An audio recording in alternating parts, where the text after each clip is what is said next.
Reaching all the way back to 1948, Fate magazine has brought you reports of the strange and unknown, all of them true. Fate Radio is carrying on that tradition. Here is your host of Fate Radio, Kat Hobson. Good evening. Welcome to Fate Mag Radio, the online voice of Fate magazine.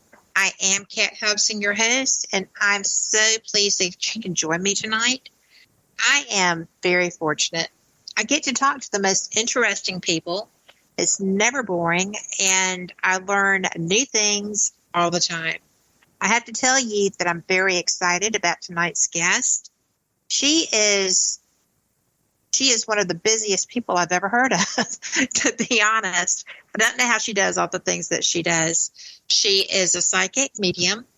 She is the author of 2 great books. She is CEO. She actually owns 3 crystal shops in Dallas. She is, she is a jury consultant. She has, let's see, I want to make sure I get the name of this right. The International Divination Event, which Tide, and being from Alabama, I'll never forget Tide, which is in Dallas. And she also owns the Northwest Tarot Symposium in Portland. She is, did I mention, a practicing attorney in both civil and criminal law, a grief doula, and a mom to 5, just because, who needs to not have time to sleep ever? But my guest is Michelle Welch. And Michelle, I am so very excited to be speaking with you tonight. I am so excited to be on. Thank you so much for having me. I just think that this has been a little bit hectic getting us together. And I am just so glad that this has worked out. There is a reason for everything. I am a firm believer in that. And the fact that we got here is wonderful to me. Now, you do an awful lot of things. And I know that with your legal, I say practice, but it's an awful lot more like work. But I'm a trained paralegal, and I understand how busy it can get. You have a lot going on. Where did you find the time? Have you always been interested in the spiritual side of things? Let's start with that. Yes, I have. And interest is an interesting word for my interest in the spiritual thing. I've had the interest, I can come up with a different word now, since I was young. And so was I always interested? No, sometimes I wanted it to just go away. Right. Just leave me alone. And I'm sure you've heard that many times. I've lived that many times. Yeah. I understand. And I wanted to say something about the paralegals and lawyers. The paralegals, my paralegals or legal assistants are my bosses because they are so much more organized and have things so much more together than I ever would. So that's how lawyers do a good job, is with the paralegals. So thank you. Just want to say that. Well, I know that your experiences, as noted, started around 5, but were you having them in a way prior to that? Did you just recognize and were able to let people know what was happening at 5? Or how did the knowledge and the sharing of information come about? I think because I had a big mouth. I literally filter, and I got told to be quiet a lot. And it might have been 3. I don't know when we have our first true memory, or if it's something that we're told or we see pictures of. I've read studies on that. So it might have been 3, might have been 5. I don't remember a time when I didn't have, let's call them abilities or whatever we want to call them, gifts or... But at the time, it was basically, Michelle, be quiet. I heard Michelle, be quiet a lot because I would open my mouth. I didn't know better. And I would open my mouth and say things to people like, well, what's that in your head, and this is a sad example, but my uncle, I literally put my hands on his head and I asked why there were worms in his head. And my parents gave each other a look, and then about a month later, he was diagnosed with a terminal brain tumor, and we lost him. And of course, I know that he's with us still, but not everyone sees it that way. And I was very, very young. And so I got sent to my room a lot because I just didn't know how to filter the things I would say, and didn't have the ethics that I would have now of when to say something and when to keep my mouth shut. Well, that's very interesting that because of the way tumors grow, it's very interesting that you described that as worms. That would be a child's filters. Exactly.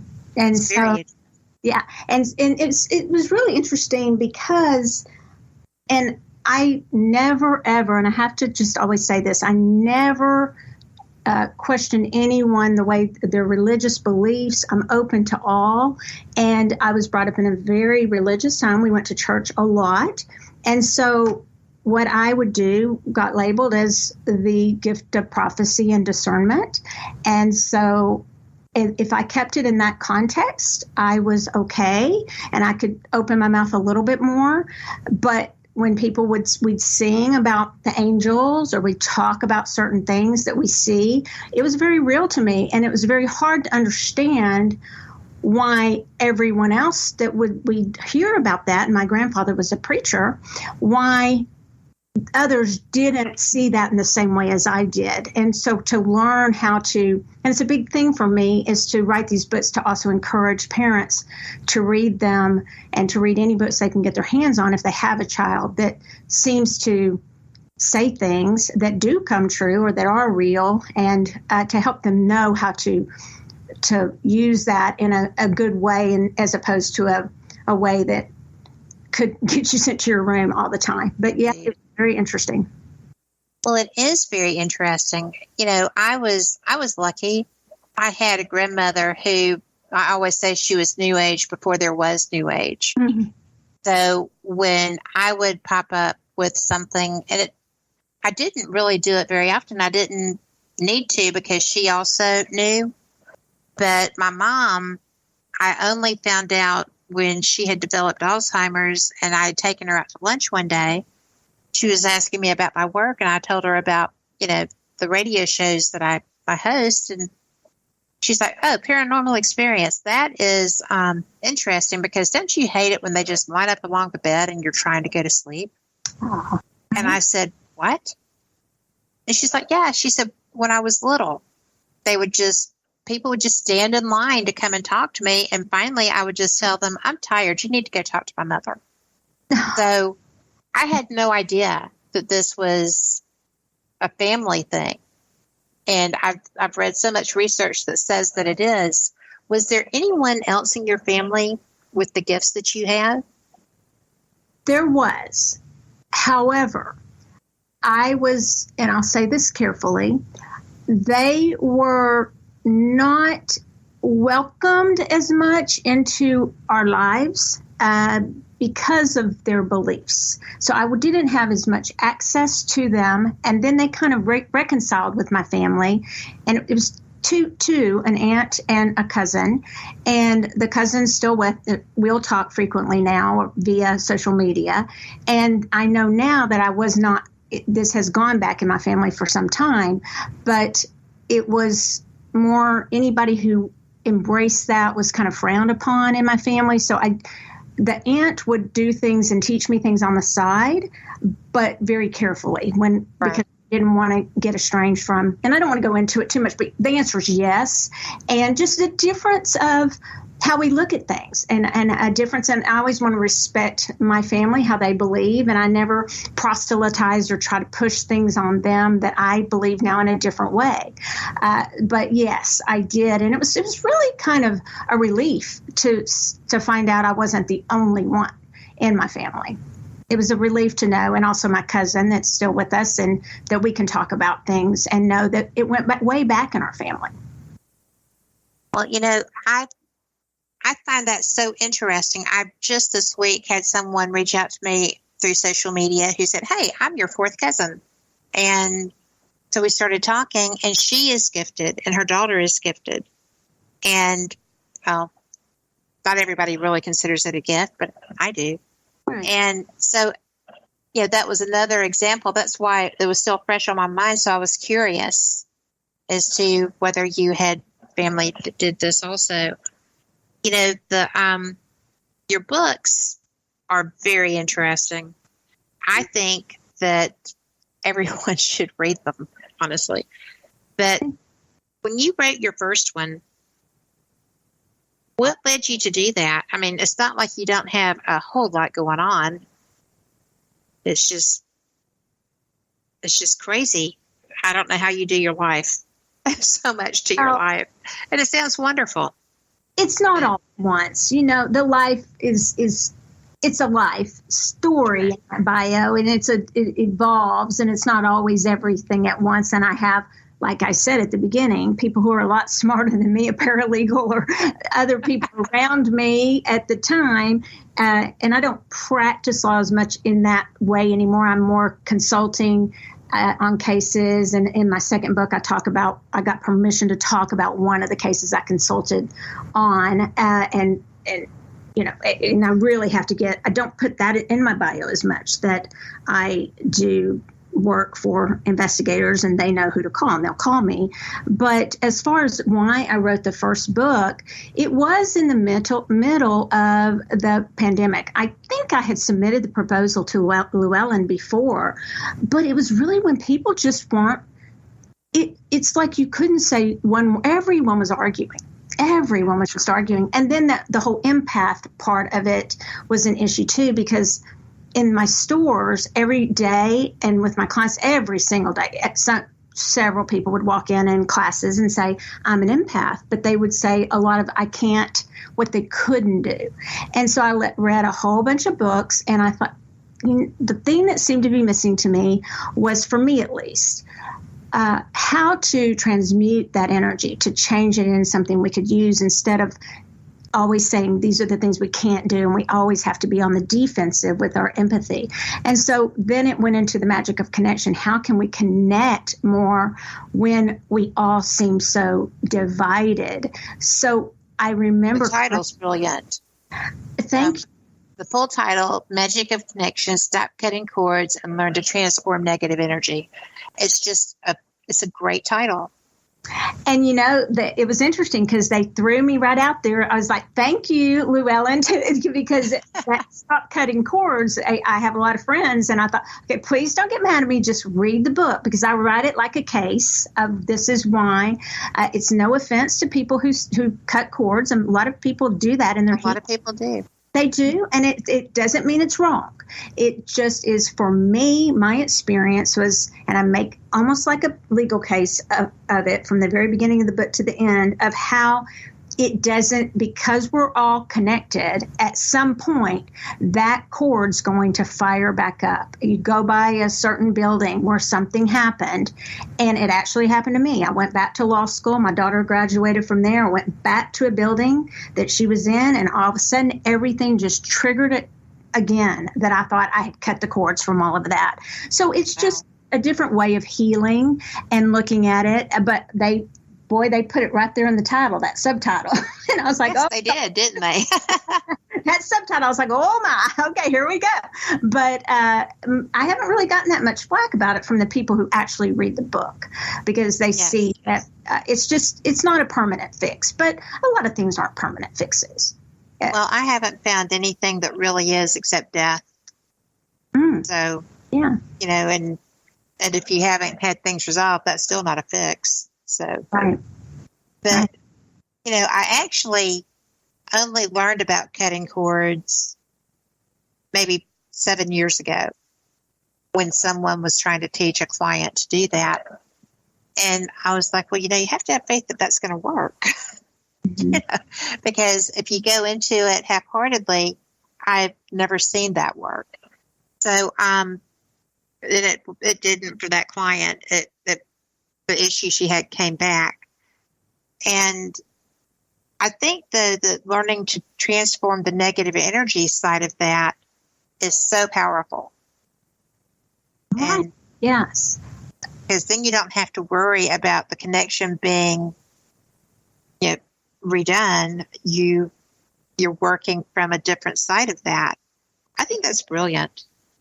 And I think that ties into the empath as a noun, those of us, an empath, because it seems as though a lot of people who will talk about being an empath, where I said that I can't things, they'll say, well, oh yeah, that was some negative energy. But they would seem to, I'm talking about me too, we would talk about the things that were uncomfortable for us, as opposed to the positive side, the spectrum, the duality of the positive and the negative. It was always, but energy has both. So why aren't the empaths, I would ask, why aren't we talking about, oh, I picked up on such positivity? And so it's not Pollyanna. It's the fact that we can change energy. It never goes away. It just changes forms of energy, and we can do that. We have the power to do that. If a black tourmaline can do it, absorb energy, deflect it, and transmute it, then we can do it as humans. Well, because we actually have our own sources for that. So I agree. Yeah. I do agree. I am really just so overwhelmed a little bit by the energy that you bring to all of these things, because yes, I know that as they grow up and things get evolved and life continues and we evolve, but you seem to just go from strength to strength. You are very adaptable, and you're very open to different aspects of spirituality. Have you always been that kind of a go-getter? I think so. And some of it may be because of having something to prove, which is not always a good thing. It might come from a place of insecurity to some extent. It may come from a place of thinking I have to prove myself worth. So I always look at things as it's not because someone who is doing a lot of things and seems to accomplish a lot of things, what I set my mind to, I typically accomplish, but is that always for my highest and best good? I'm not sure that it is. It might come from, at times, a place of feeling the need to be adequate and the need to feel wanted and to feel worthy. And that's something that a lot of people may not think of when somebody's doing a lot of things. It also may come from a place of there's been trauma in my life, and we all have our stories. And if I stay busy, I don't. Sometimes it may be my form of escape. So there's positives to what I've done, but the reasons I believe always will bring about good. But I'm not going to ever say the reasons I stay a certain way are always because, oh, I'm so great. It's because I have things that I'm trying to work through. Absolutely. And I think it's very neat to recognize that. It's a very important thing to be able to view yourself the way you are. It is. We are very close to our first break. And when we come back, I have a question that I was just thinking about. And when we come back, we're going to talk about psychic mediums, if that's okay with you. Perfect. Thank you. Okay. And for everyone listening, thank you so much, because I know you're enjoying this. We will be back, so y'all come back too. Thank you so much for listening to the KUNX Digital Broadcasting. We will see you on the flip side.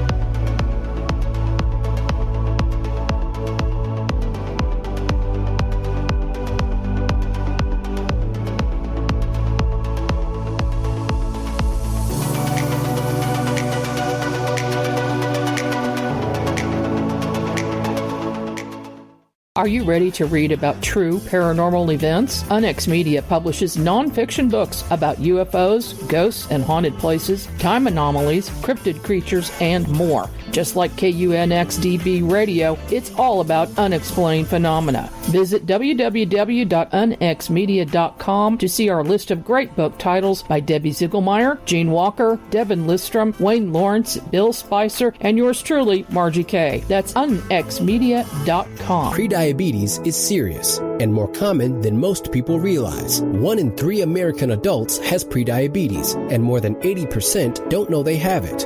Prediabetes is a serious medical condition that puts you at high risk for type 2 diabetes. But now, North Carolina residents with prediabetes can enroll in a free or low-cost national diabetes prevention program. Get started now at joinaprogram.org. Brought to you by the Ad Council and its prediabetes awareness partners. Ever had a garden that just doesn't perform? Tired of buying expensive fertilizers all to get plant burnout? How about trying plant food instead of plant poo that is full of petroleum enhancers? Log on to GoPlantGo.com for an all-natural plant food and a wonderful soil amendment that really works. These products will bring health and longevity to your garden plants. Whoever wrote "I never promised you a rose garden" didn't have Go Plant food. Yep, it works on roses too. Here's one for you. Roses are red and violets are blue. Log on to Go Plant Go and see what it can do.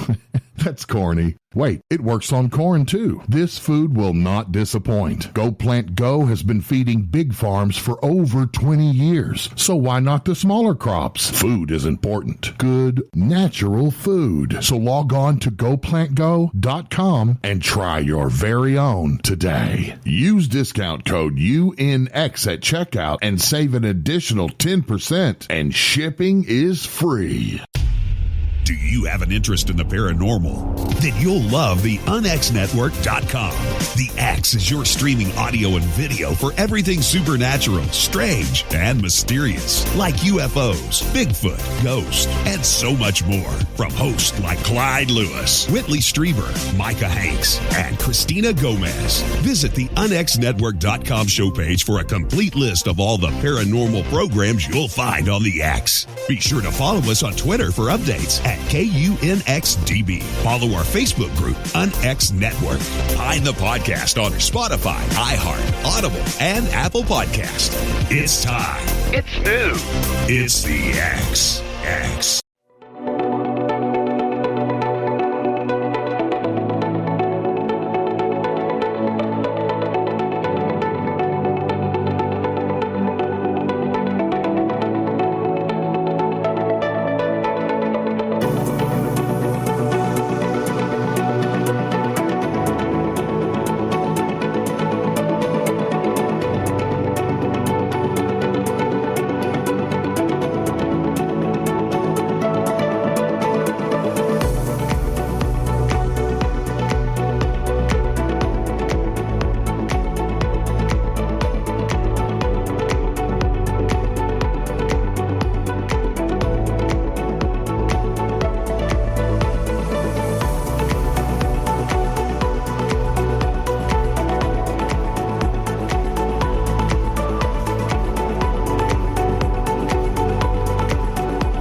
To Fate Mag Radio, the online voice of Fate Magazine, and I am so glad that you are here because I am too, with my fantastic guest, Michelle Welch. And Michelle, I am so much enjoying our conversation. Thank you for being here. Thank you so much for having me. Absolutely. That I was speaking with someone today who knows you, and they just said that you're one of the nicest people. And I was like, oh, well, that's great to know, because I felt that. I'm glad it's right. But anyway, I would like to know what your take is as psychics and mediums, because my understanding is that it's not most people's. Right. So before I get that, I know who you were talking to, and he just told me to tell you hello. Tom from First told me to tell you that hello, and that he's listening. So yes, my take on psychic mediums, we'll hear a lot of people say, and thanks for asking me this, I have a little bit different maybe take on it than most people. And I really think it comes down to a lot of times just semantics. But people do, even when I was trying to say, is it a gift? Is it an ability? Is it a skill? When we're talking about our giftings, people get hung up on that, right? Sometimes they get hung up on this psychic medium, and it might be really important to some people. But I think I hear a lot of people say they're different. I think they're only different, in my opinion, because of the frequency with which we're communicating. So I talk a lot about that, starting with my first book, Energy, The Magic of Connection, but I go into it in Spirits Unveiled. A lot of, for me, how we connect to any spirit being is through frequency. And so a lot of mediums will say that mediums are psychic, and they're both, but psychics aren't always mediums. I think it just depends. It depends on what you want to adjust your frequency to. And I'm not even talking about just adjusting that radio dial that everyone says, but literally the frequency of the being that you want to connect with. One of the books, chapters in my book, Spirits Unveiled, is about connecting with our loved ones and ancestors. And that would be what most people would call mediumship. I really just don't feel there's that much of a difference between being psychic and being a medium. Being psychic to me is you're talking about something, it's very close to faith, actually. You're talking about something and giving people messages about something that you really can't prove. And you really can't prove mediumship either. You can get validation on that, and you can get validation on psychic information. When I do mediumship, what comes out for me is I usually tell, and I do galleries of more than one person, like a lot of people, and I will tell them there's 3 ways I can get information. And this is why I think they're the same, psychics and mediums. It's just how you're channeling, how you're the newspaper of that information. You're the deliverer of the news.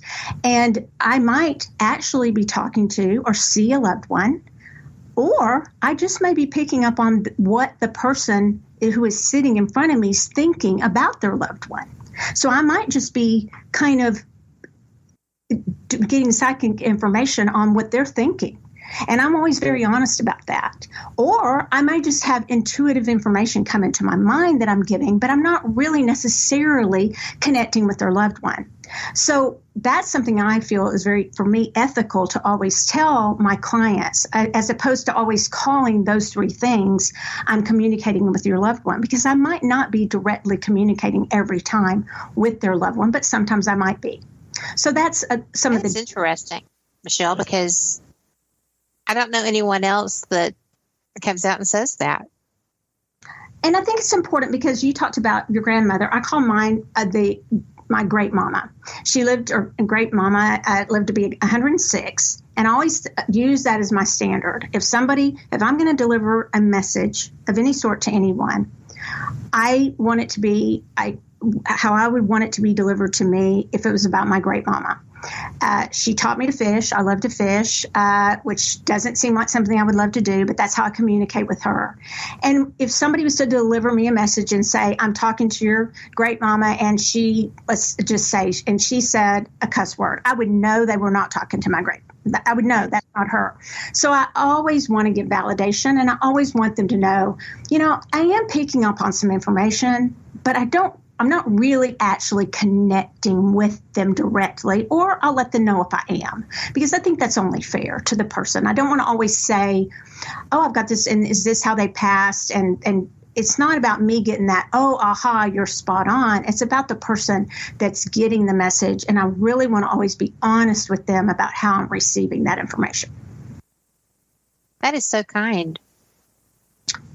Well, thank you. Yeah. Genuinely, that's so kind. Because, like you said, if somebody tells you that there's a curse word, then, it's not. And there's so many different things that people seem to take a shot in the dark, sometimes. Or they think that they're getting something, but they're not sure that it's for you.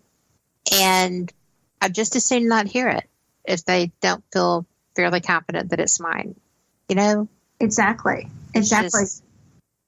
I would, because I have had people that had that happen to them, and they were devastated because they were getting a message that wasn't theirs.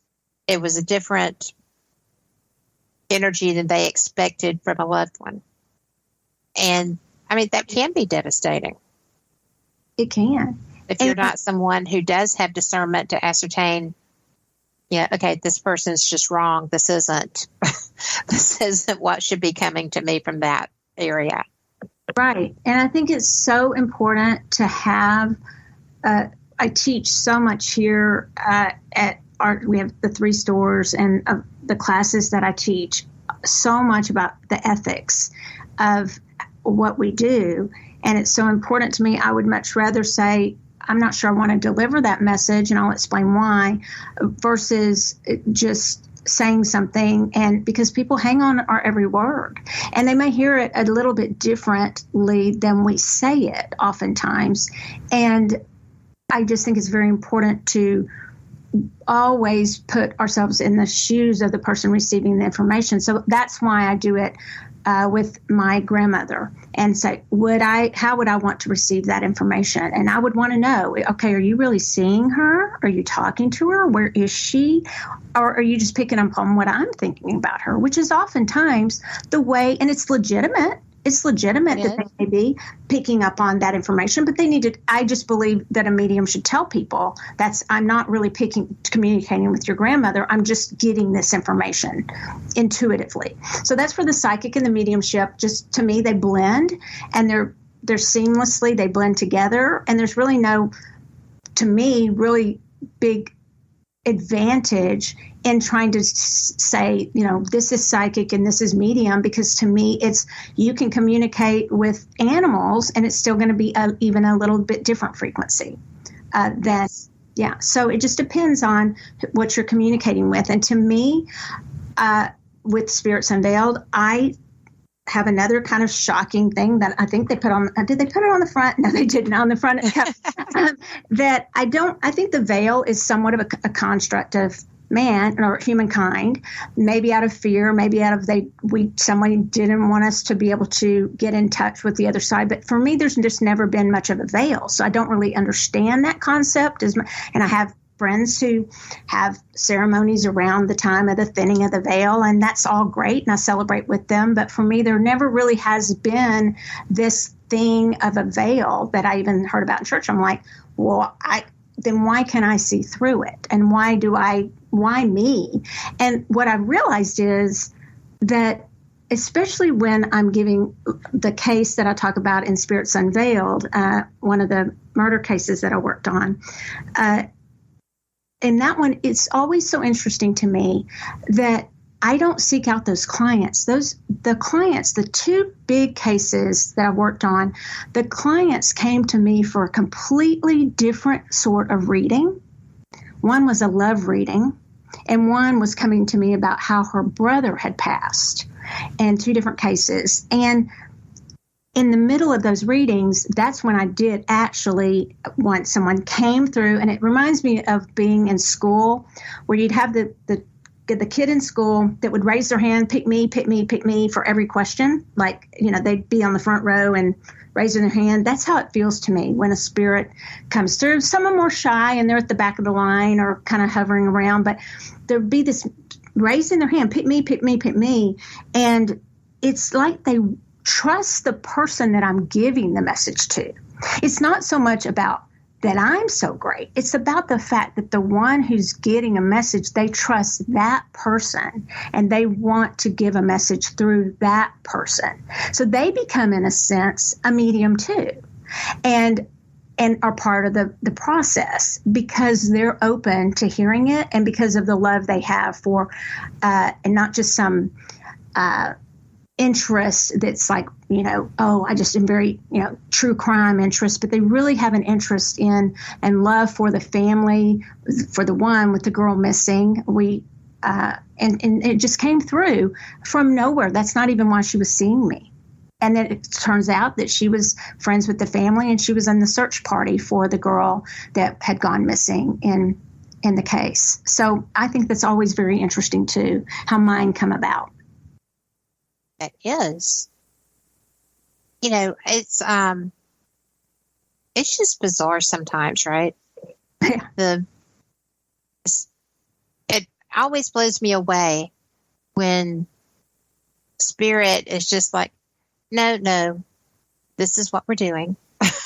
And I mean, I don't get that very much. I don't seek it. And, because I had some problems when people passed away that I had unresolved issues with. Right. And I was just like, I know that this is still open, but I don't really want to have that hurt. I don't want to cause any either. So I just kind of closed those avenues down. Right. But are you able to shut things down? That's an interesting question because my answer typically, and this is for me almost everything. You read I read every book that comes in our stores, and we get a lot of books. You read all these books, and they tell you things are a certain way, but then you know what you experience. So, am I able to shut things down? I'm told I should be able to. There are certain things. In all the years of trying to shut things down and doing it exactly the way every book repeats the way you should be able to do it, there are certain things that, in times where I haven't been able to completely shut it down and shut it off. And it's just persistent.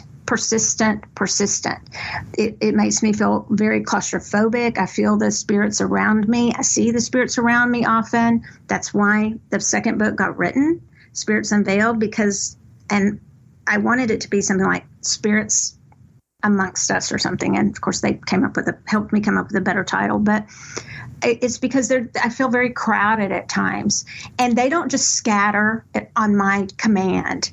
What I like to tell people is spirits, humans aren't the be all end all in beings. We tend to think we are sometimes. We think that if we say it, it's going to happen. And we make all the rules. But if we're dealing with, say, an elemental, which they're real in the United States, of course, a lot of people don't believe in them as much as in other countries, but they're not going to play by our rules.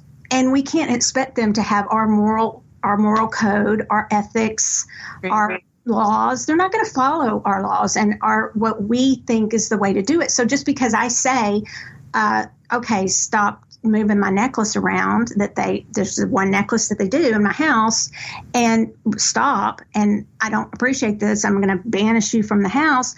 That doesn't mean that's always going to work. And don't you think they usually chuckle when you say that? Totally.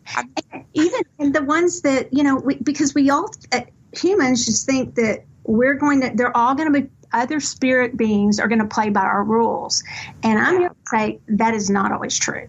So they don't always just immediately, when I say, okay, go away, I need to go to sleep, most of the time it'll work for me. But if I have to be honest, it doesn't always work for me. And sometimes it takes quite a while, and it takes a toll on me.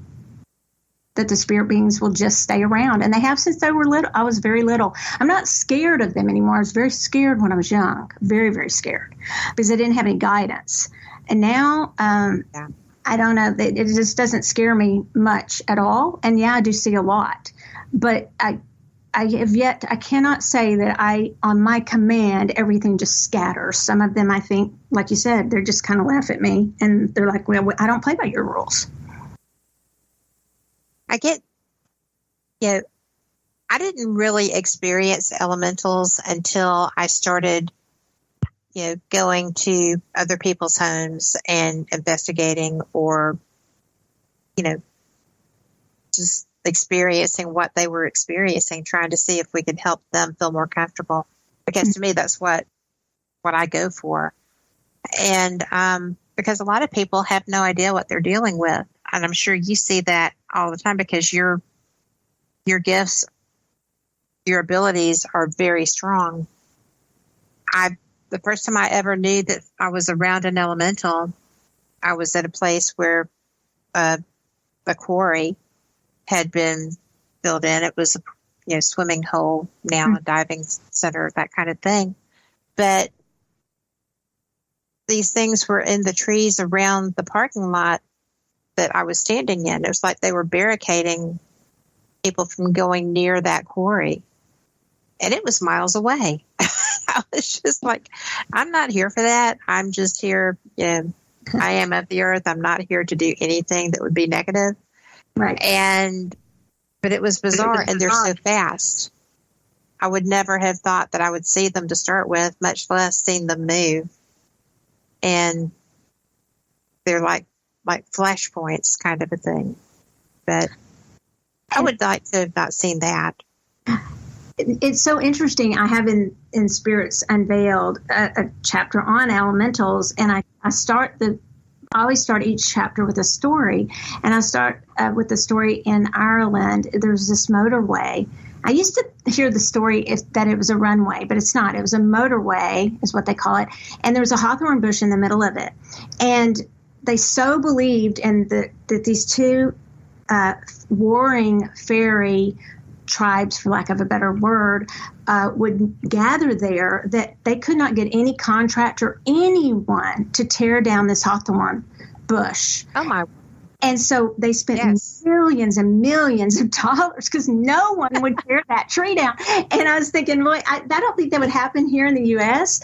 And having done contract law, I'm like, oh boy, yeah, everybody be bidding out for that. They're like, tear the tree down. But over there, boy, no one wanted to get the fairies mad at them or the elementals mad at them for tearing down. And they took it very, very, very seriously.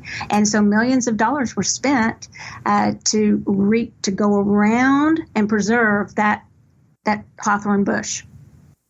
I think that's cool. And it's so, and I always put that at the beginning of the book because, because first of all, it was good that I found out it wasn't a runway, because I'd been telling the story wrong, when I actually, because I heard it and I retold it in class or something. I was like, okay, I've been telling that story wrong. Good thing you actually do your research, Michelle. It's a motorway.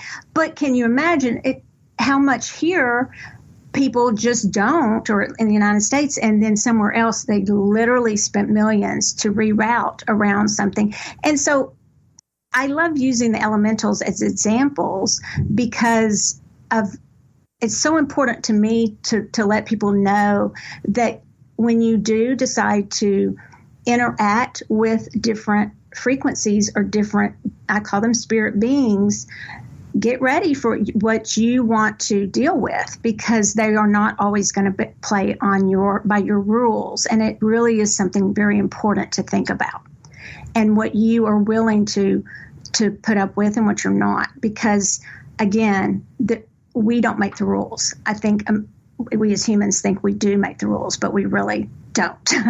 And so even with animals, the same thing. They don't, they're always a little, I think they chuckle at us too, a lot of times when we think, we're trying to domesticate animals that shouldn't be domesticated, and we're trying to turn them into humans, and they're not humans. They don't have the same frequency as us. Well, they can get on ours though, which is funny because we can't necessarily get on theirs. Exactly. And they go ahead.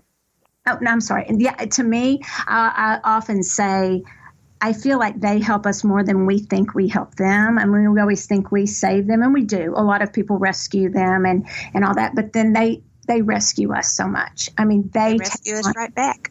They absolutely do. They do so much for us, and they love us so much, and they take on so much of our pain and our energy. And that's why I always try to tell people, make sure you are doing healing on your animals too, because they're taking on a lot of our stuff for us. And, there's, we do, all of our animals are rescues, and it's crazy.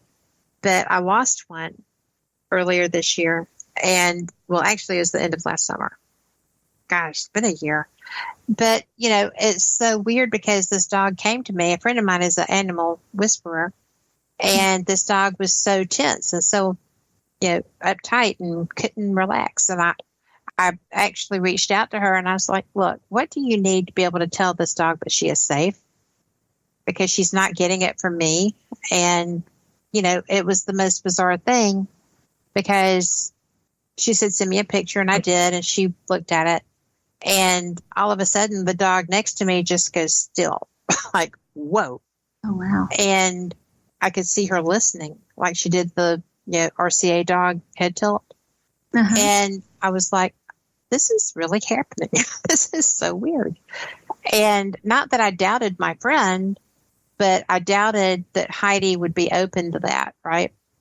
And so a few minutes later, lasted about 10 minutes, and my dog went back to being my dog.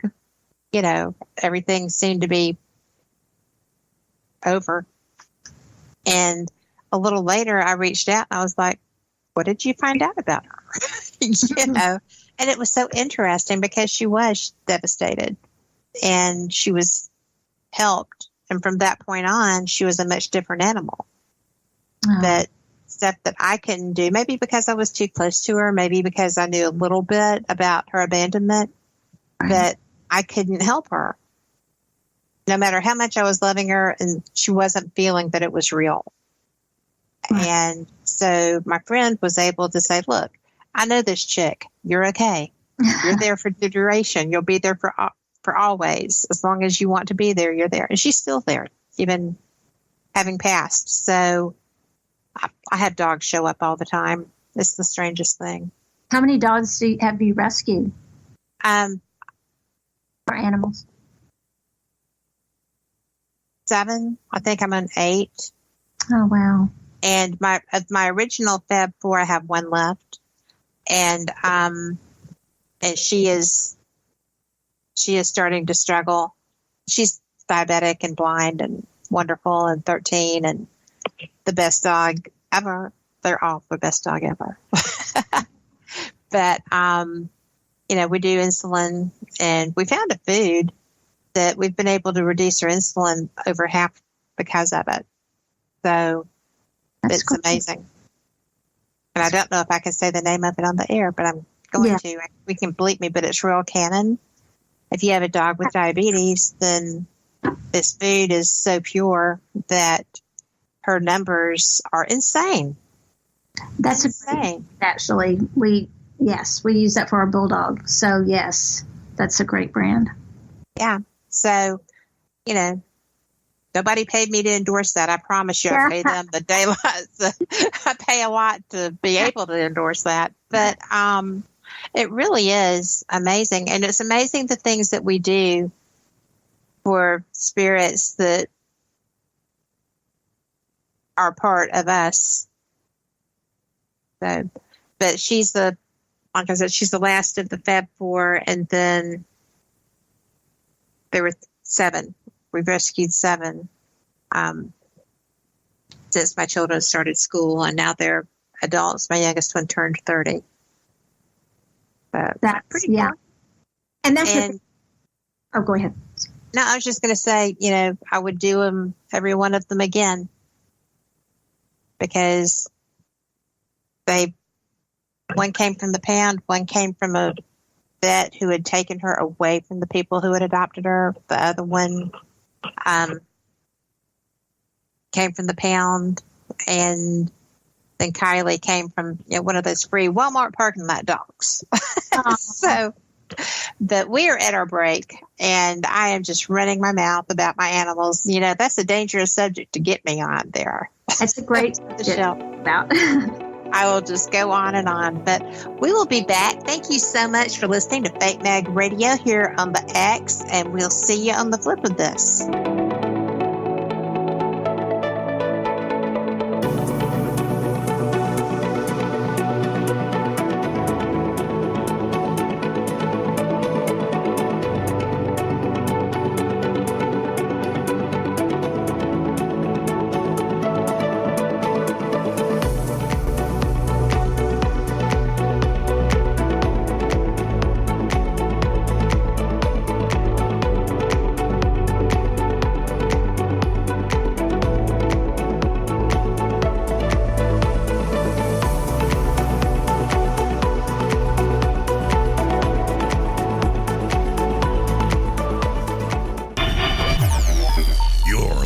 To the X, KUNX-DB, Kansas City, Missouri.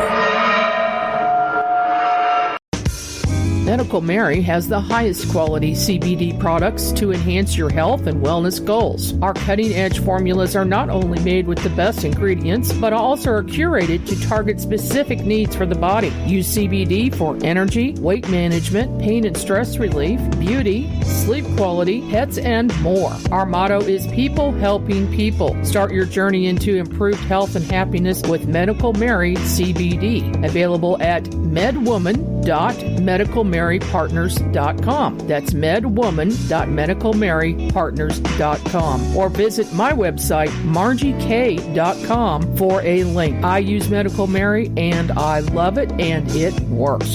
I sleep better and feel better thanks to Medical Mary CBD. Visit margiek.com for more information.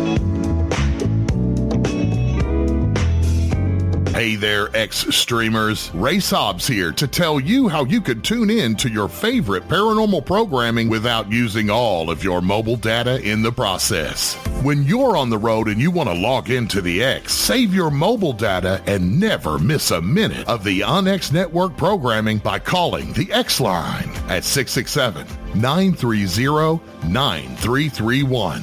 No smartphone app or internet needed. Save it to your contacts and dial hands-free. And there's no extra cost to you if you have unlimited minutes. So you can listen to the X at any time on any phone, anywhere. Check it out at 667-930-9331. That's 667-930-9331. It's brought to you by your friends at the Paranormal.radio and the UnXNetwork.com. On the next episode of Recipes for Disaster. So we've got our neighbor Paul coming over tonight for a barbecue, which is why I prepared a delicious lemon rosemary steak marinade from my special collection of old family recipes.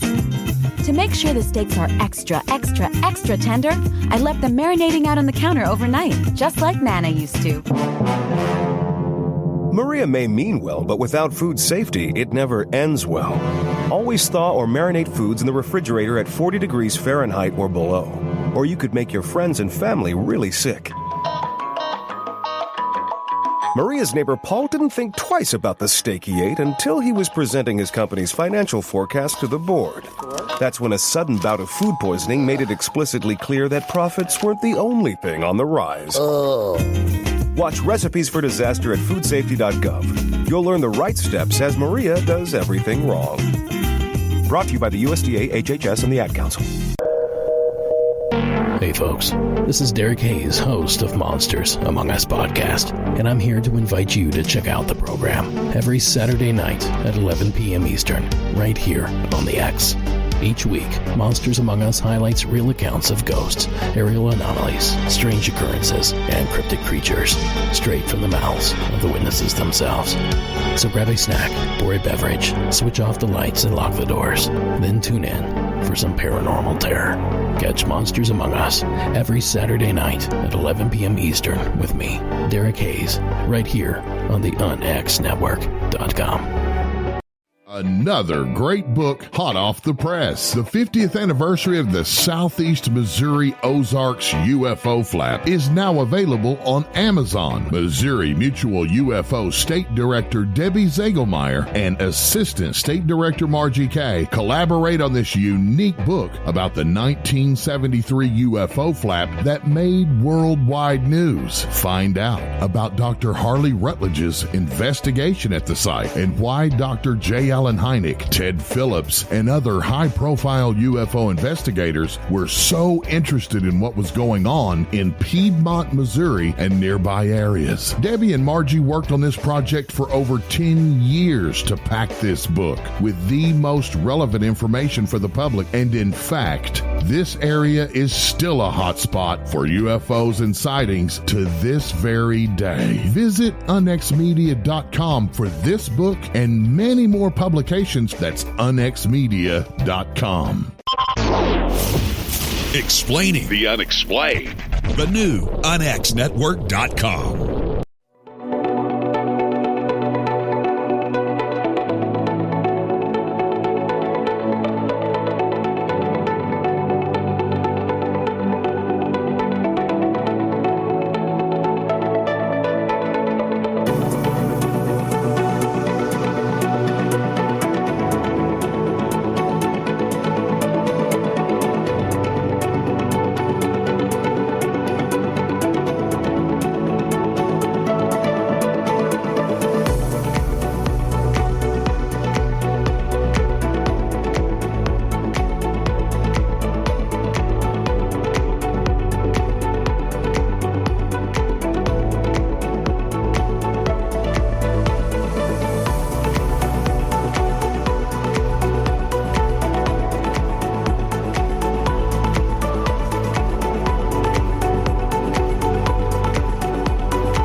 Voice of Fate magazine.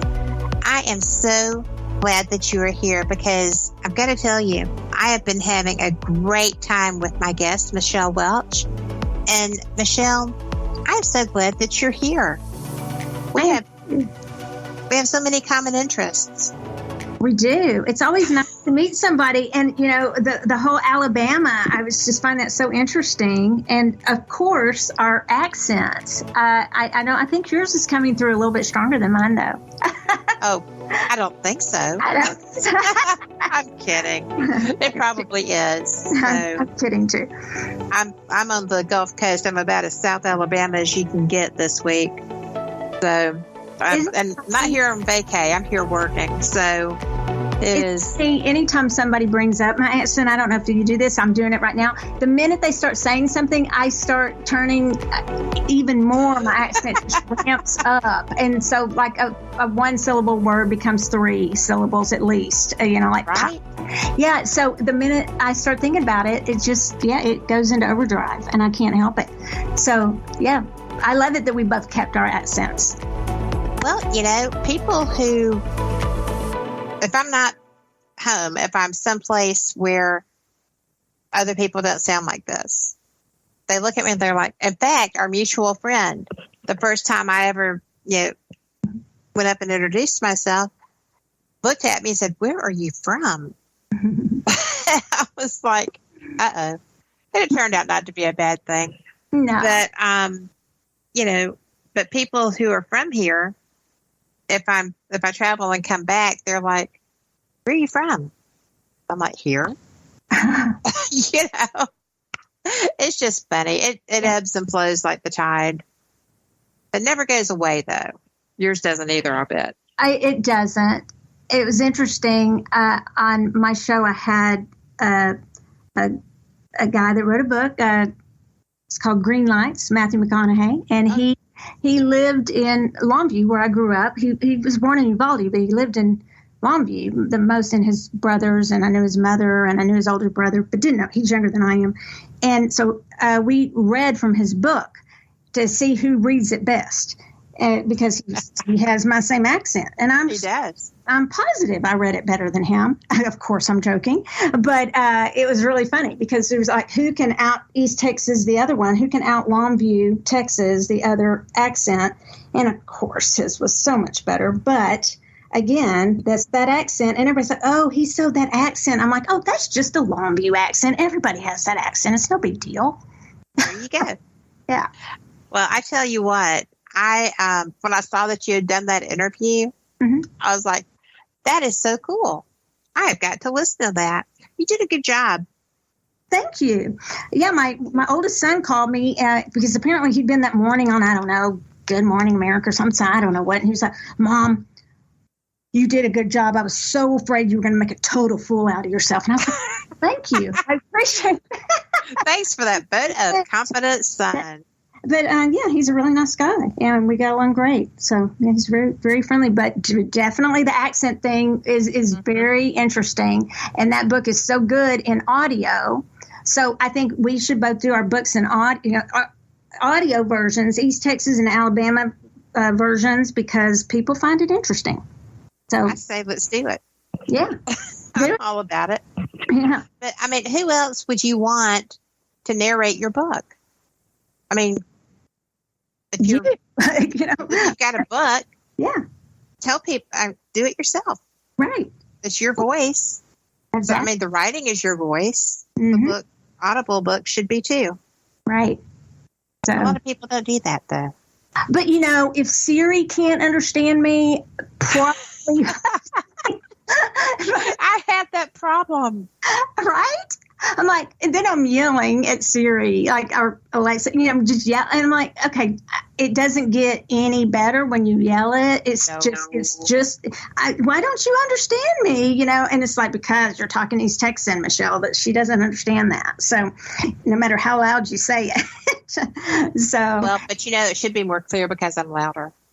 Exactly. I use Alexa for everything. And it's so funny.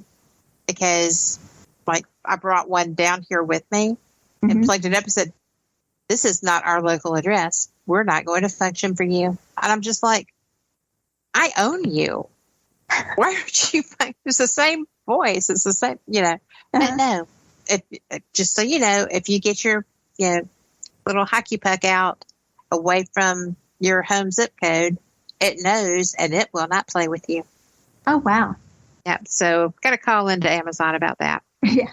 But, something that I found just so refreshing.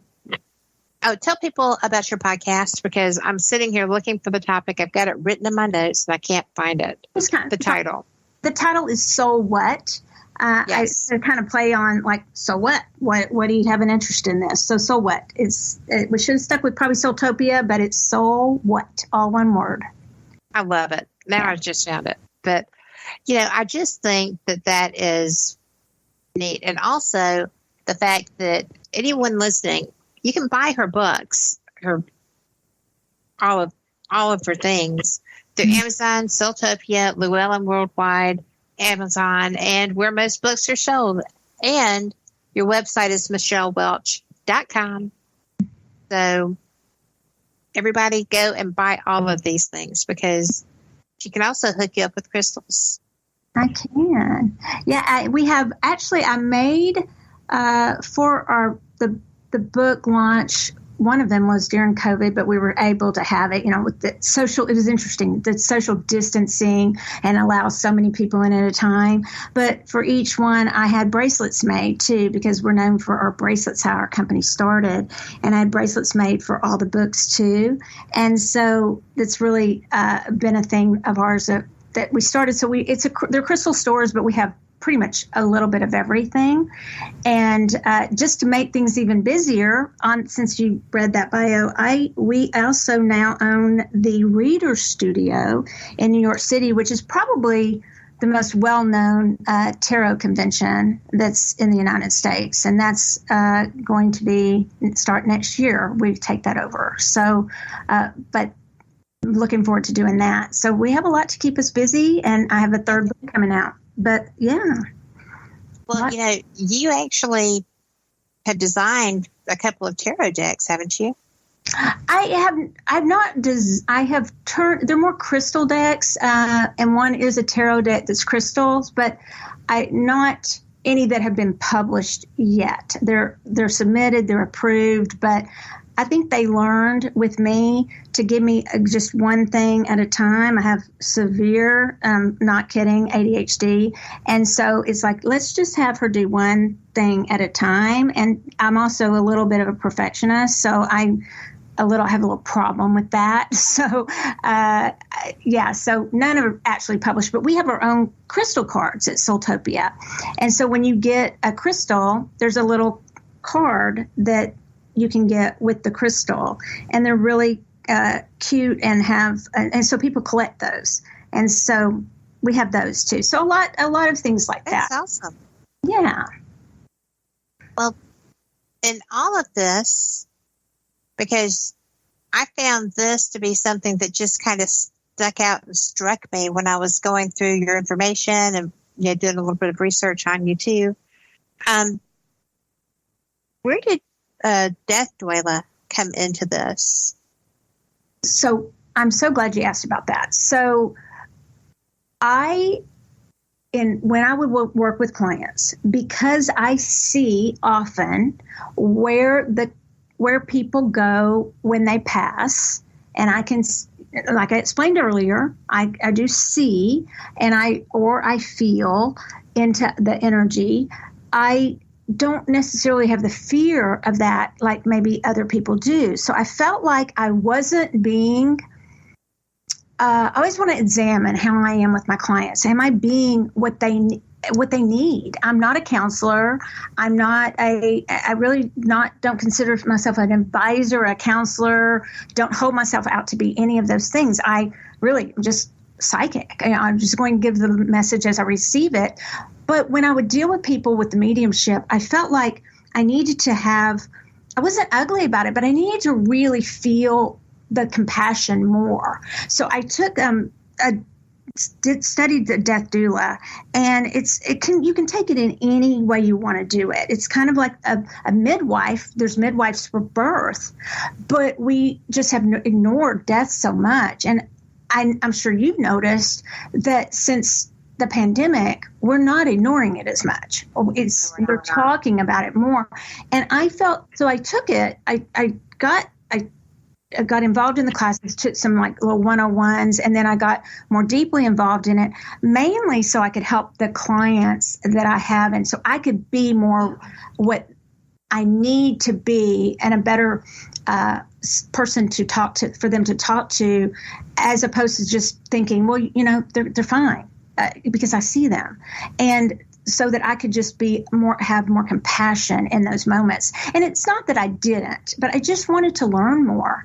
And I learned so much more than I ever expected, that things like we don't have to be embalmed, just things that and will I ever really use the Death Doula in any other way, like to do services or to help someone take their loved one home instead of going to funeral homes and things like that? Probably not.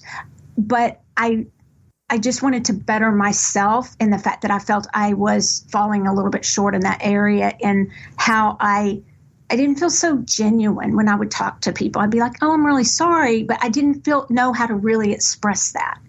And I felt that would help me. And I think it did help me, but I'm still working on it. Not that I'm cold about it. I just really want to be genuine when I'm telling somebody, how can I help? I'm here for you. And when they're in pain, as opposed to just sounding like I'm just saying the words. And it was an area I felt I needed improvement in. So that's why I studied and went through the Death Doula classes. And it's interesting because if you take those classes, you learn, one of the first things you do is you learn about how the funeral rites of your ancestry. So if you know you can go back as far as you want to your ancestry, and what did they do? Because the funeral, the way they would bury people or even mourn the deaths of people were so different back, before the United States. And so we had a project that we had to do, and I learned so much. And so I just love to learn and learn from other people and grow. And I felt that was an area I really needed to grow in. I was with both of my parents through their death process, and my father passed away, but his caregiver got me immediately as he was dying. And my mother literally died in my arms, which was not expected. I mean, I was not supposed to be that person. So it was really kind of beautiful how it worked that way, but I felt like I had let her down. So it was a very strange thing. But death is so different by individual that I'm glad that you did that too. And I may look into that because I feel like it's an important part of life that doesn't get respected as much. And I mean, it's like the final episode, Yes. And I feel like it's one of those things that you have to be so careful about. And even, let's say we're giving readings, of course, when I'm teaching tarot or teaching any type of class on that, one of the big ethical things is you don't talk about death. Well, the thing is I question everything. Okay, somebody tells me that, and it doesn't mean I'm going to rebel against it. I'm just going to say, okay, well, why? And I get why you wouldn't talk. To give you a positive, a question. But I wouldn't want to, predict death. But, you have people come in and they want to know maybe there is somebody who has dementia or Alzheimer's and they're worn out. And the client's they're tired. And so there's some exceptions to, if you really, and I've read for a really long time, and I have learned since I was young how to have a better filter on how I say things. But I think that we've got to look at death. And of course, there's all kinds of grief. But I feel that more and more books are coming out on grief and how we deal with the grief. And everybody, there's those stages of grief, but they're different for everybody. So the time is different for everybody. And a lot of my clients, so I have people telling them, they're like, well, everyone around me feels like I should be over it by now. And what I resoundingly feel just intuitively when I talk to them is that it's your timing. It's your timing how you mourn. And just because you're mourning someone doesn't mean you're not living on this earth, living in the now. It can hit you out of nowhere. And those are some of the things I learned and there's so much to learn, and there's so much that to me we haven't, that I just didn't know. And I didn't know how to talk to my clients in a way that I felt it all was genuine. And I'm still not there, honestly. And I try to be genuine, but I'm really of the belief that if someone's hurting, I don't want to avoid them just because I'm afraid I'm going to say the wrong thing. Or if somebody comes in, even just out and about, I'm the kind that I'll walk up to somebody and I'll say, oh, can I help you with that if they're in a wheelchair or something's going on with them? And I won't avoid people. So I want to know the proper way to approach people that are grieving. And I think it's something that we all need to look at, especially in the States. It's something that is such a part of life. And if for those of us who do believe in that it doesn't just end and there's more, then how do we explain that to someone to comfort them? But and as opposed to just saying, well, they're okay. That's not always going to be comforting. So they really helped me, and the classes have really helped me at least scratch the surface of starting to understand and communicate about death more than before. But I'm not there yet. I'm working on it. That's such a huge undertaking. And, well, that was a poor play on words. I didn't mean that. But I was just like, duh. I didn't. But it took me a minute, too. When I said it, I was like, did I really just say that? But it is a big thing. I did not realize that you aren't supposed to mention death. But I don't do tarot. And I also don't do readings for people. because I don't trust strongly enough to do that. But, you know, I know a lot of people who are sick that want someone to tell them, okay, you're going to die on this day in this way, and you're going to be wearing these pajamas. And I mean, why would you want to know all of that? Yeah. Because that's so odd to me. Yeah. And it's an ethical dilemma, because I will get information about people who, especially, I have a lot of clients through the years when I've done galleries, whether it's psychic, you know, if you wanted to divide it out into mediumship just for a quicker way, whether it's about their loved ones or just information that comes up. And I will get a lot of information about medical things. And I'm not a doctor, obviously. I know nothing. I might point to the knee and call it the heart and say, oh, there's problems here. But I can get the information, and it comes through very clearly. So my buzzwords are, you know, have you seen the doctor lately? And so I've had a lot of people come back and tell me, because that's even ethically a slippery slope to talk about things like that. But it comes through to me. So like the very first story I told you about my uncle. And so, who was my godfather. And so it comes through. So I ask divine, for me, that's God. I ask, why would you give me this? Why do I have this information? And I had someone come back in that I had said to, and it was probably about 3 years after I'd seen him, and he asked to see me. I was in a different location. We moved into this building. He said, she's not, I said, I'm busy. You know, I've got an appointment coming. They're like, no, you really need to let's see this person. He showed me a picture, and he was a motorcycle guy, you know, just tough and strong and strongly built, and the man standing before me was not. And a big old bandage on the side of his neck, and it was kind of oozy. And he said, you're not going to know who I am, but I'm going to show you a picture, because you told me about 3 years ago there's something with your neck and you need to go to the doctor, and you couldn't see anything. And I usually forget my readings, but I remembered that because I'm very careful how I deliver those messages, because I want to be ethical. And he said, I should have listened to you. He said, I'm not going to make it. And he showed me the picture, and I said, I do remember you. And he said, I didn't take your advice, and I'm here to tell you, I would ask that you be stronger when you get that information, please, you know. And I said, was I not strong with you? And he goes, no, I'm just stubborn, and I didn't listen to you. But please know that is something that you have. And I've been told that, you know, since I was little.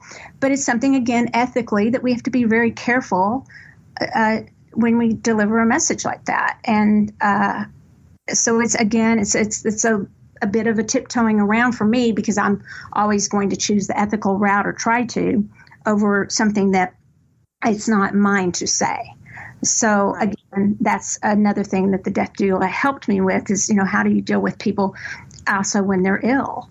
And I do deal with a lot of that, because it happens to be something I pick up on very quickly. And I don't believe in giving people messages really unless they ask for a message. So it's always been a bit of a dilemma for me, and I'm still working through that. But it was very interesting for him. It was very sad, actually. It is sad. Yeah, it was very sad. And I've had others that have come in and told me thank you for it. But it to have that encouragement from him to say, you know, I felt so bad. I was like, well, did I not say it strong? And it was like, no, I'm just stubborn, but I'm encouraging you to please use that to tell people.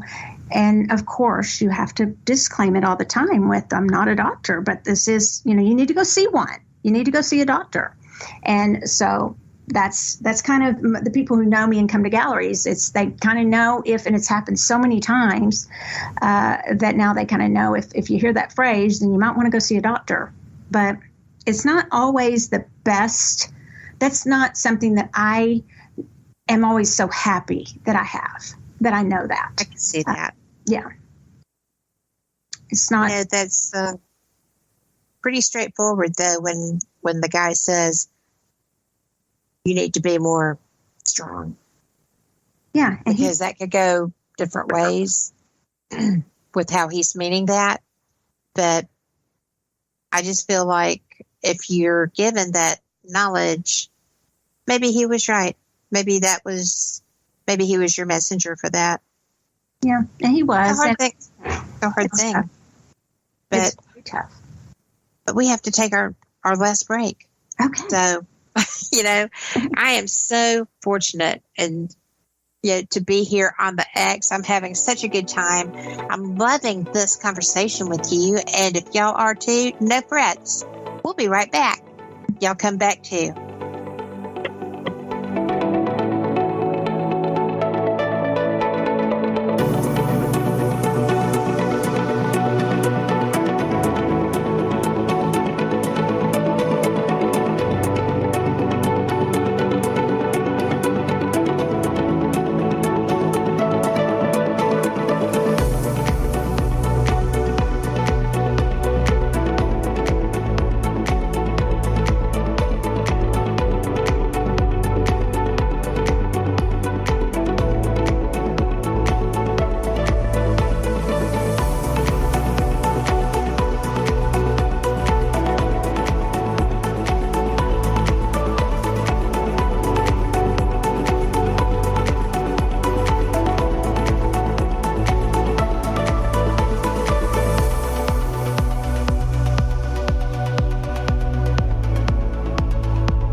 Question. What does a person say when they're staring at their garden? Go, plant, go. Why? Because gardens are struggling. Log on to GoPlantGo.com to change your gardening game. No fillers, just an all-natural food for your plants. Go Plant Go is loaded with trace minerals that will strengthen your plants for optimum performance. Soil Touch Amendment will unlock your soil so your plants are happy and producing. Log on to GoPlantGo.com. Get results. That's GoPlantGo.com.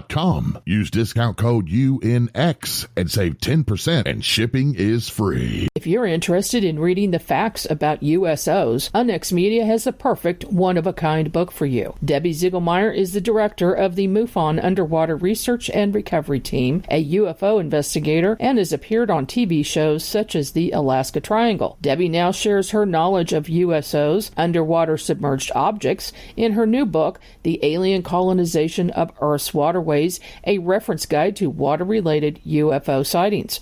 Read about hundreds of USO observations worldwide, including many from our own military and Debbie's many investigations. Get your copy of The Alien Colonization of Earth's Waterways at Amazon. Visit unxmedia.com for more information. That's www.unxmedia.com. Hi, I'm Danica Patrick. Watching my nieces grow, play, and learn is amazing, but not every child gets to be carefree. 1 in 6 kids in the U.S. are hungry. This breaks my heart, and it's something that Feeding America is working to change. Each year, the Feeding America network of food banks rescues billions of pounds of good food that would have gone to waste and gives it to families in need. To help, visit feedingamerica.org. Brought to you by Feeding America and the Ad Council. I want to thank all of you for listening to The X. But did you know you can watch live streaming video and catch your favorite video casts on the UNX Network YouTube channel? Wow, you mean I can watch the X shows anytime? That's right. Watch any show anytime, even binge watch your favorite programs. Which shows are on the UNX Network YouTube channel? You can watch Most Haunted with Dan Terry, Entity Voices, Paranormal Evidence, Paranormally Blonde, and Unexplained Phenomena Australia, and many more. Also, be sure and catch live coverage of special events and special broadcasts from the UNX Network. That's great. I'm going to subscribe to the UNX Network channel right now. Awesome. You can find everything you need to know about the YouTube channel at unxnetwork.com. That's unxnetwork.com. It's your one-stop shop for everything unexplained. It's the new mainstream. It's the UNX Network. Get the X's streams on TalkStream Live, Paranormal.radio, and TuneIn. Bringing you the best host on the biggest network, The X.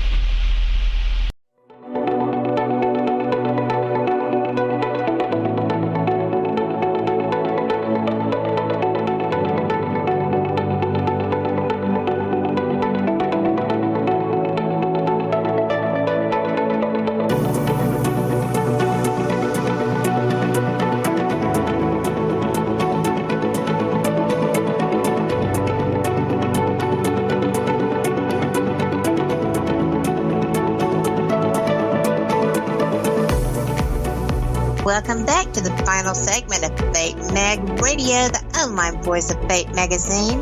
I am Kat Hobson, your host, and glad to be. I am having the best time. I have to tell you that I really did not know that this was going to be such an informative show. I hope y'all have enjoyed every minute of it. I know I have, with my guest, Michelle Welch. And Michelle, thank you so much for joining me. I've enjoyed you. Yeah, I'm so glad we've met. Thank you. Well, I think this is going to be the beginning of a pretty decent friendship, right? I hope so. I think so. I look forward to it. But, you know, some of the things that you write about are so interesting. And a lot of it is stuff that blows people's minds. I know that that you said that you were working on your third book. I am, yes. How close is that? Well, it should be closer. It should have already been finished.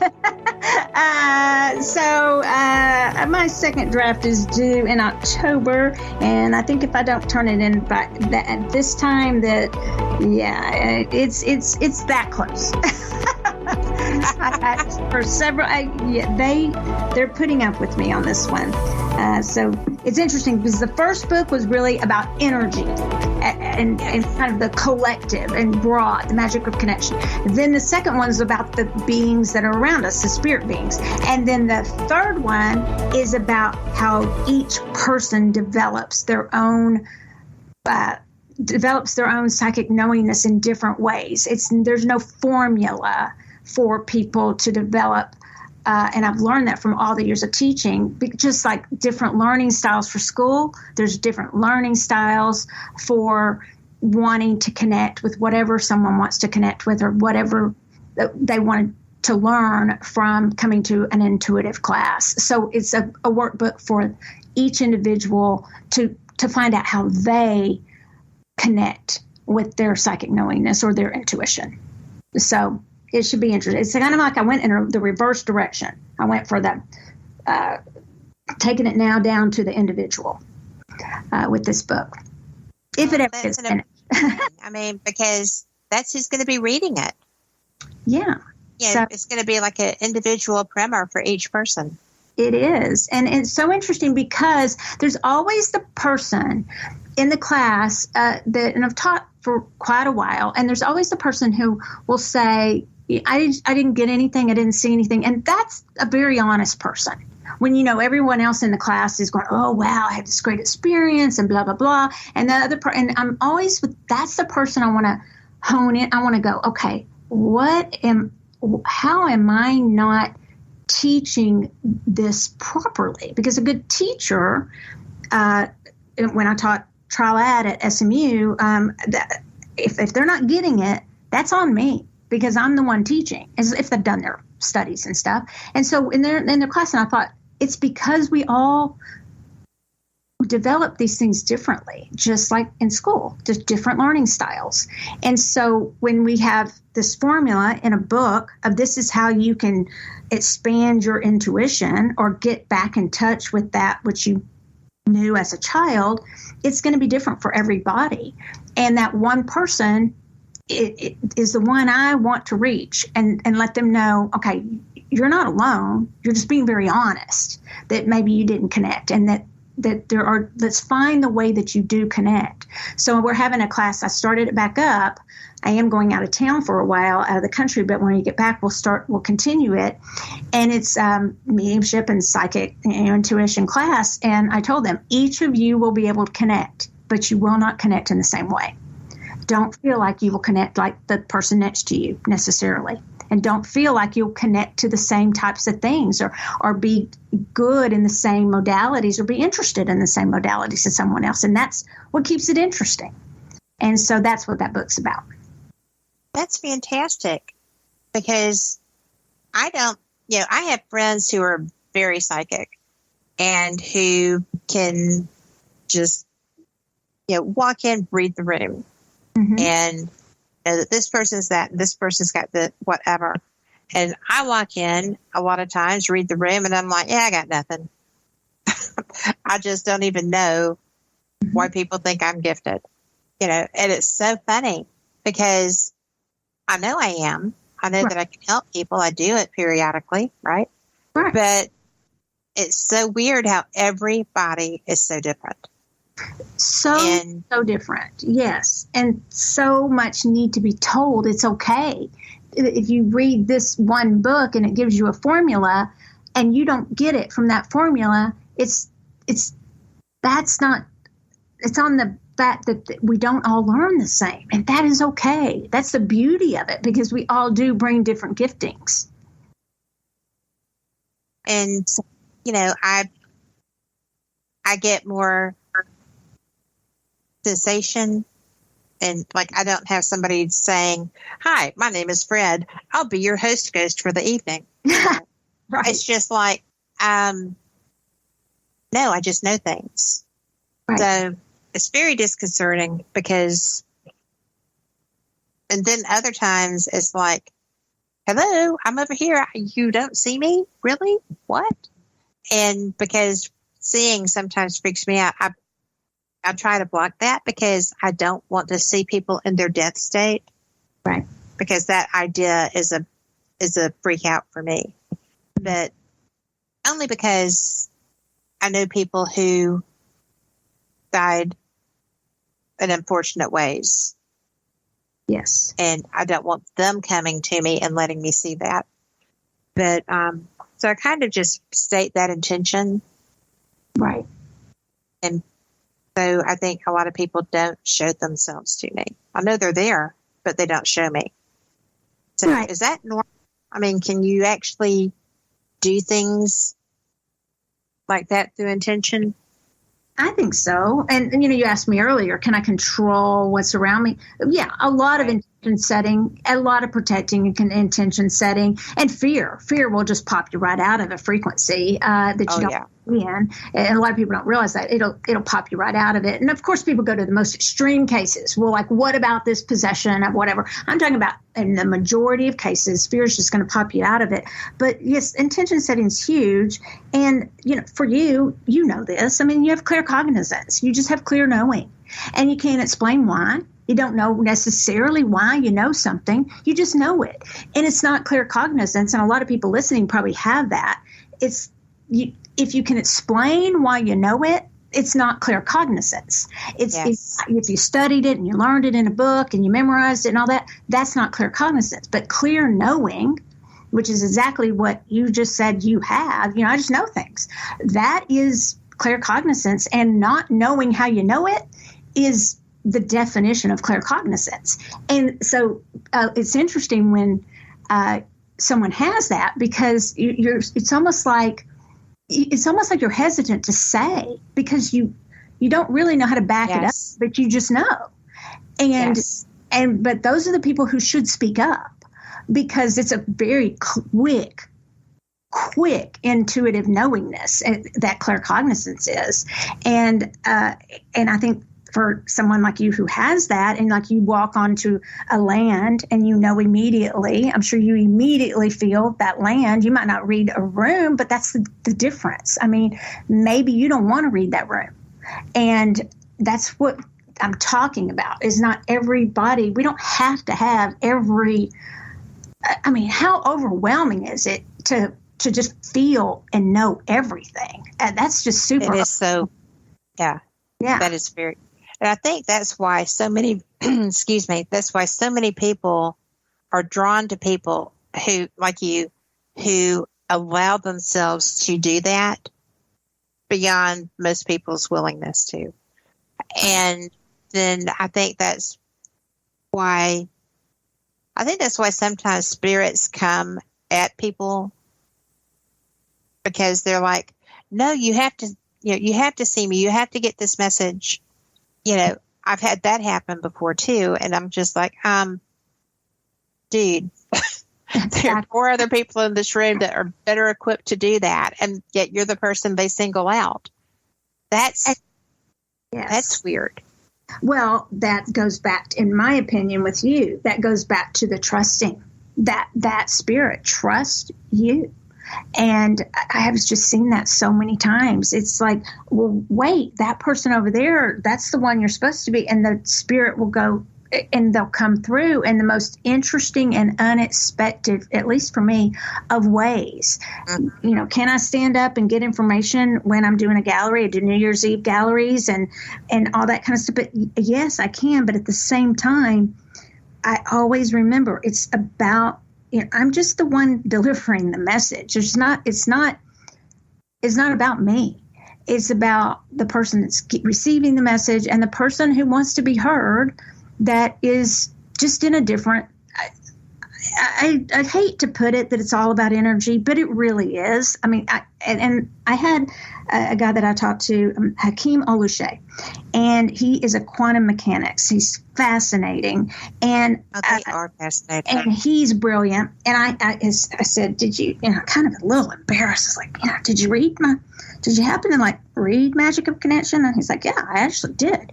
And I said, well, did you, and we still communicate a little bit on LinkedIn. And I said, and his life story is fascinating too. And I said, well, did you agree with any of it? He's like, I did actually, because I talk about quantum entanglement, and believe me, I know nothing about it. I just it's like 2 sentences. I had to put it as easy as I could understand it, but it's so important. And so everything does really come for me down to how does energy work? And if we understand how energy works, we really will. That's why I did that book first. If we understand how energy works, and going back to that not cutting cords thing, and we really get how you really can't, everything communicates, and it really is all one. We are all a collective, even though we are unique. And we get that entanglement theory and string theory from quantum mechanics and quantum physics. It makes us look at things in a little bit of a different way, and it doesn't. And it comes down to frequency for me, and I get a little picky about it because I go down rabbit trails in my book, and the rabbit trails are all in the appendix because I just stick them back there because I go down these rabbit trails, and on dimensions and planes of existence and realms and how those words are used or misused, or to me it really comes down to what frequency is it, how fast is something oscillating, how the rate at which it's vibrating. And it's not, I always say this is really important to me, and people may or may not agree with that. We put judgments on energy. Energy doesn't judge, we judge. And so we label energy. We label it as good, bad, and again, I mean, every time. Mm-hmm. And it's such a quick judgment. Yeah, and so and to not have complete anarchy, we probably have to do a little bit of that, right? And have laws and all those things. But it's so important to know, and this is why the biggest takeaway for me from Spirits Unveiled is that to know, and I've said it on the show already, but to know that do not expect other spirits to play exactly by your rules, because they don't have, they have a different frequency. And it's not, if we think you shouldn't do this, that doesn't mean they're going to think you shouldn't do this. And that's, you don't have to do your cosmic dance of life with that being if you don't want to. You can choose, okay, I'm not playing in that area anymore because I don't like that they're not on my same moral compass. But energy doesn't judge, and it's us. And it's just fascinating to me that, of course, for our well-being, we have to know what's good for us and what's not. But it's a little bit arrogant for humans to think that we are the ones who make all the rules. I know. The aliens are supposed to, play by our rules. And now we're going to assign, are they good or they're bad? How do we know if that's good or bad? But we do know that the rate and I'm talking about how fluttery, does it flutter like a really high vibration? I'm not talking good. I'm just talking high vibration, very quick, oscillating, versus a denser vibration. So then people will assign a label to that and say that's good or that's bad. But it's not necessarily, not everyone's going to agree with our assignment. And that's why the magic of connection mattered, because that's why you can take two entirely different people and they will be convinced that one's right and the other one's wrong, and they cannot find a way to at least have a decent, healthy communication about an issue, because they assign that judgment to it, as opposed to, and we just got to find a way back to being able to discuss, and it's energy, to discuss things without assigning our exact labels to everything. And it's just important for us to do that, I think. And hopefully we can get better at doing that. And so I talk a lot about that in the first book. It's something we do that with other humans too, though. Mm-hmm. Yeah, we do.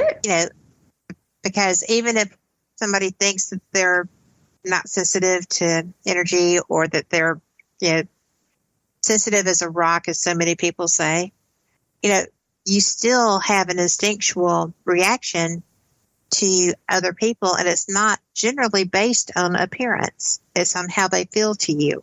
Mm-hmm. And I just find that fascinating, that that's just a universal thing. You mentioned extraterrestrials and their energy levels.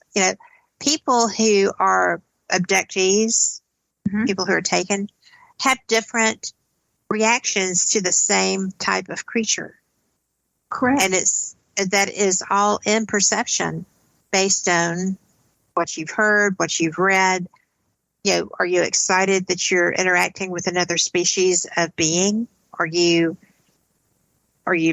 horrified by the thought that, it's all about how you've been taught to perceive that. And I find that fascinating, because I know people that relish the relationships that they have with the people that they, spend time with. And I know people who buried it so deep that it took multiple, regression therapies, hypnosis sessions to be able to even talk about it. It's weird. And I think what you said, the way I put it is, and you said it so well, but I put it as, we put things through, we filter energy. If it's just pure energy, we filter it through our experiential filters. What we've experienced, what we've been taught, what we've read, what you said, and I totally agree with that. So, and one person will have one view of it, another person will have another view of it. And I used to think, well, truth is truth. But really, even as an attorney and you as a paralegal, we know you can get 15 people who've witnessed something, and they'll tell you the guy's shirt was striped, and the other one will say, no, there wasn't a stripe on it. I mean, the witness, the counts will be, it's true, it's perception.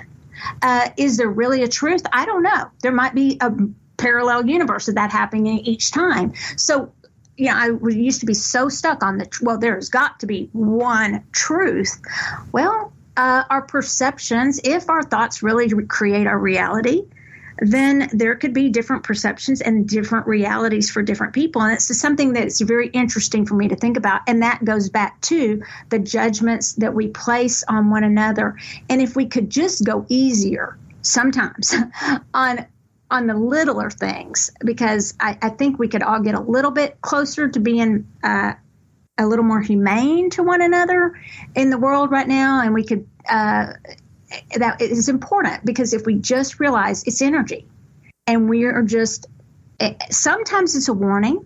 We have that instinctual warning, run, there's a tiger coming, and we're around a human that maybe is not safe to be around, and that energy is not safe. So we've got to always trust that. We should trust that. And it doesn't mean I'm not saying you have to blow that off and don't pay attention to it and be best friends with that energy. But and that's why I always say, just read the book. If someone doesn't agree with don't cut cords, because of course, everyone goes to the worst case scenario. Well, what if I was abused? Well, I've gone through trauma. I'm not saying be best friends with those. And I've tried those kind of cases, but I'm talking about the way we deal with the energy ourselves and the way we go through and heal ourselves and do the work we need to do. It's not our job to do the work for the other person. And so I think it's just so important to think about it as energy. And if we can detach a little bit and think of everything as this just energy and how it oscillates and vibrates and how fast it does that. And then if we need to put labels on it, because we're going to, of course.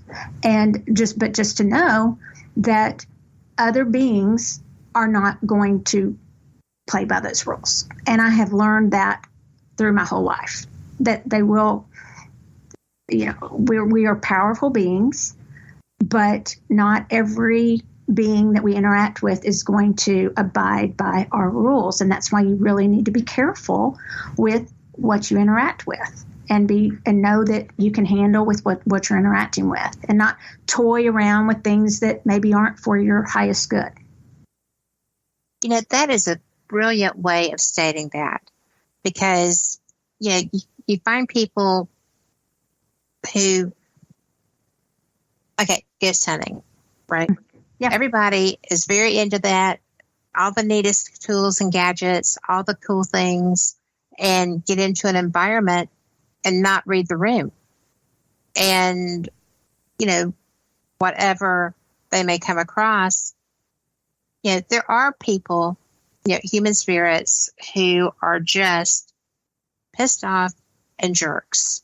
Yeah. And because that's who they were when they were alive. I think that you carry you over and until you can work through whatever it is and resolve it. And it may take another lifetime. I'm not sure how all that works, but there are people that don't need to be in that environment, and they don't realize that you can have all the sage, all the oils, all the everything. And if it's not someone who respects that, then it may not work. I mean, that works to soothe an environment, I'm sure, but there are some things that you just can't sage away. And I know that's like, heresy, but there's some really strong spirits, human and otherwise, that you need to know what's where you're going. And there are people that, for whatever reason, they may be ill, they may just be, weak at the time. And it's a danger, or I feel like it is. But, I agree. You just have to do it sensibly. I agree. And even with the sage, I always say, and in my book, I do have a thing, engage before you sage. And what I'm talking about there is like, and I know we're short on time, but I told my son, he lived in San Francisco at the time, he's in New York now, but I was like, he said, there's something, my hangers are rattling in my closet. And I'm like, well, is it an earthquake? No, Mom, it's not. There's something in my closet. And I go, well, just go ask it what it wants. And then you can, but before, if I rang somebody's doorbell, you don't just sage me away. In fact, you need to transmute that energy too, because if you sage something out of the room, it's just going to be hanging out at the front door. You've got to change the form of that energy, or it's still there. It's just away from you.